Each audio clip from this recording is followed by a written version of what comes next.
Yeah, I am going to skip the slides and just speak from my heart. I am just blown away by what I've heard today, especially the notion and the reality that the solutions we need already exist, which is so exciting. The other piece is the notion of a planetary party. Who here likes to go to parties? Who here enjoys partying? Yeah? Like your ideal kind of party, right? And there's no mistake that it's a play on the political party terminology. But essentially, I'm going to walk you through my story very quickly, which also will demonstrate some of the solutions that we need that are already happening, that are already making big strides. So before the pandemic hit, I ran an artist and wellness residency in downtown Boston where people could go and heal and express themselves and sing and dance and play and make art, be silly. And when the pandemic hit, all of us artists were out of work. And we were like, what are we going to do? We can't afford to host these events anymore. So then I started thinking, okay, how do we survive? How do we take care of our basic needs? And I learned about permaculture.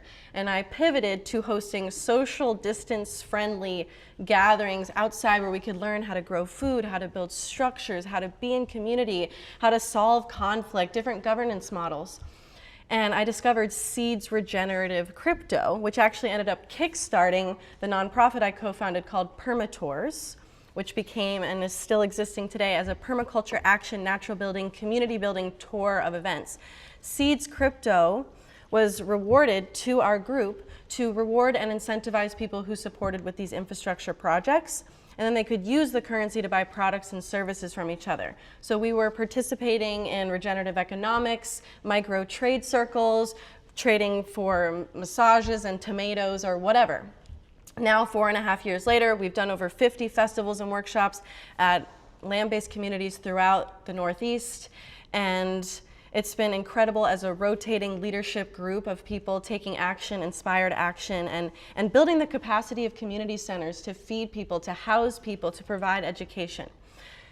It's been amazing, but it was also challenging to access traditional funding to do this. So I pivoted to the world of philanthropy. How do we change how money moves? How do we unlock capital? How do we make it easier for grassroots changemakers to access funds? Because the sad reality is that philanthropy is trying to solve the issues of these changemakers on the ground, but then oftentimes traditional institutional philanthropy is asking changemakers to conform to what they think needs to happen instead of listening to those on the ground who are living the realities and the challenges themselves. So now with Kinship Earth, as executive director, I'm leading our flow funding program. And we give flow funding grants. That means that we invite changemakers who have incredible track records of doing amazing things, and we just ask them, would you like to receive money to give away in your communities? And they say, sure. There's no grant applications, there's a basic onboarding form, and then after a year of deploying money however they want, based on the needs of their communities, because we trust them, then we just ask for their stories. So now after a year of doing this, we're starting to collect those stories, and we're also taking a bioregional approach. Are you guys familiar with the bioregional movement? Raise of hands, bioregionalism? Yeah, so we're organizing around our landscapes and our ecosystems and our cultures, like indigenous people have done, instead of organizing around political and economic boundaries.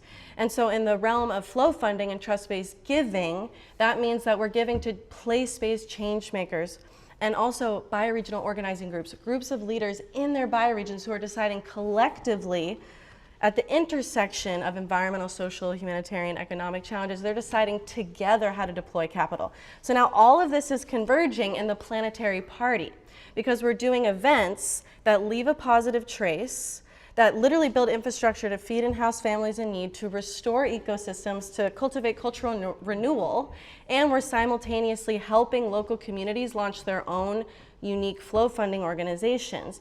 So that means that local groups, grassroots groups, can tap into local wealth and beyond and use it to heal their ecosystems and communities. So planetary parties are all about deep listening, listening to the local communities, uncovering the impact they're making, the solutions they have, the needs they have, calling into our global networks of solutions, and then showcasing them at a party and inviting donors into a peer ecosystem where they can witness live in action the impact of their dollars. So instead of going to Burning Man far from their home and burning down sculptures that are epic, now we're saying, hey, hang out in your own backyard where you live, give money to the grassroots changemakers, and watch participatory grant making happening in front of your face. See the power and impact of your dollars live in action. Wow. That's what we're doing. Yeah, girl. So, join us. Join us at planetaryparty.com. There's also kinshipearth.org, permatours.org. Thank you, Susanna Cho, for inviting me here, and thank you all so much for showing up. Appreciate it. Yay. Thank you. Let's do it.